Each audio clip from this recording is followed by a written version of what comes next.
Welcome back to Up Close Magic. Before the break, we mentioned that we'll be introducing a magician from our very own heartland. So without further hesitation, let's invite over to our stage Jonas Pua. Hi guys, thanks Hi, for Jonas. inviting me. Hi Jonas, thanks for being with us here on the show today. So, could you tell us a bit more about yourself? Hi, my name is Jonas. I'm 15 years old this year and I'm currently studying in Admiralty Secondary School. And I love performing magic, and magic is my hobby. So could you do magic as a side job? Yes, magic is almost my side job. Why do I say this? Is because on the weekends, I do perform shows. And when I do shows, it's mostly family events and kids' birthday parties. Wow, so why do you choose magic over other hobbies? I have other hobbies like soccer and badminton, mostly sports. But why I chose magic is because magic is very interesting. And why magic is interesting? Because in every trick there is a secret behind it. So after I watch like a magic performance, I want to know the secret behind it. You know, like after I know the secret, it will be like an accomplishment to me. I see. So I'm really curious. How long have you been doing magic for? I've been doing magic for 3 years, and since about 12 years old, I started doing magic, and now I'm 15.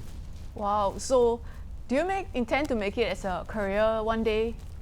Hopefully, I will make magic as my career because I love performing on the stage. I love seeing the audience smile. As a performer, the smile on the audience is the most important thing, and I love performing.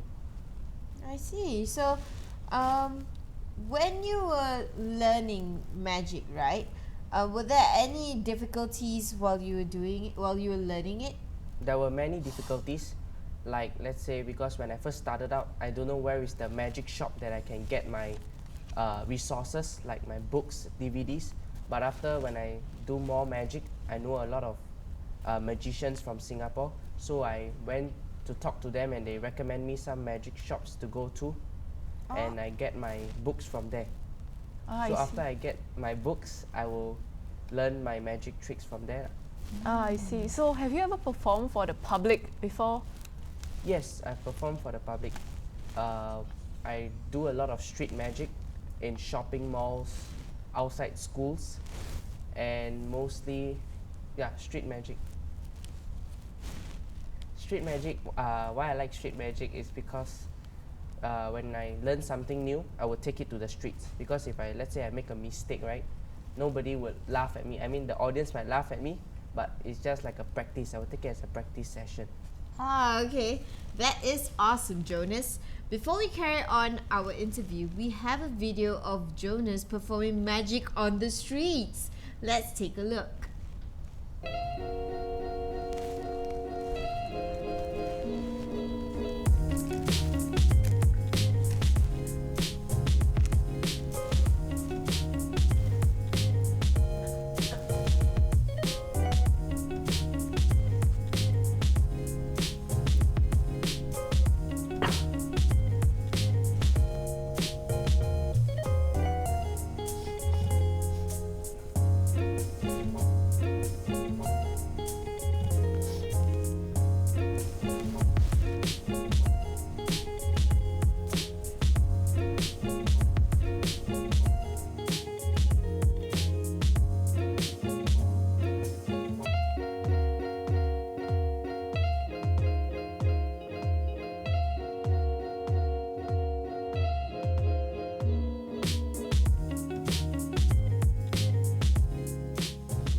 Wow, it must be really satisfying when you see the amazement on people's faces when you do magic for them. So, how do you feel when you perform street magic?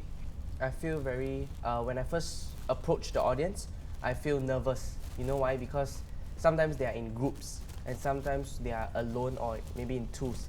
But when I'm in groups, I feel very nervous because I worry about, like, let's say when I perform halfway, I will like get nervous and then the tricks might not go too well. I might fail the trick. Then I scared like they might laugh at me. Therefore, when I feel nervous. But let's say if I already approach the crowd and I perform, and if I see smiles on their faces, I would feel very relaxed and I will keep continuing to perform. I see. So you talk about big groups and you talk about street magic. But now I'm just wondering, what's the biggest stage you've ever performed on? The biggest stage I've performed on was at Bugis. It was for about, I think, a few thousand people. It was a competition organized by Singapore Street Festival. Wow, so was it, did you win the competition, and what are some takeaways that you got from the competition? Yes, I won the competition, but it was a category competition. Why is it category? There was 5 category. There was parlor, stage, comedy, and a few more which I can't really remember. But because my category was parlor, it was something like close-up magic, and what I specialize in. So I took part in the competition, the parlor category, and I won the competition, and I was the youngest one to won the competition. I see. So who is your biggest fan? My biggest fan is my father. He watches my magic every day, and sometimes he get annoyed because almost every day I will perform to him after school. When I get back, put down my stuff, I'll just perform for him. And then when he gets very tired, he will be like, Jonas, can you stop for a while? Can you perform to me maybe after a few days? Yep, and then I'll feel like, no more audience. That's when I take it to the streets. I see. So you must be practicing magic constantly. Do you learn your tricks from the internet, or do you have like a mentor that you learn from? I started my magic, I started learning on YouTube, and then I move on to books and DVD.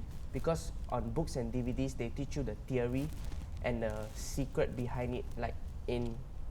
It's very detailed, everything is detailed, so you will learn the correct moves. But on YouTube, sometimes you might learn the different moves. You get what I mean? Yeah. So which magician do you look up to? What aspects of his performance do you enjoy? I look up to Carl Revin. He's a magician in Singapore. And why do I look up to him is because when he performs the magic on stage, he is very energetic, and you can see that the audience are very engaged in his performance. That sounds really interesting. So do you have any advice for aspiring magicians like yourself? Yes, I will. There is one advice that I can give to aspiring magician is that never to give up. That is very good advice. After the break, be prepared to be dazzled by some magic performance by Jonas. Stay tuned.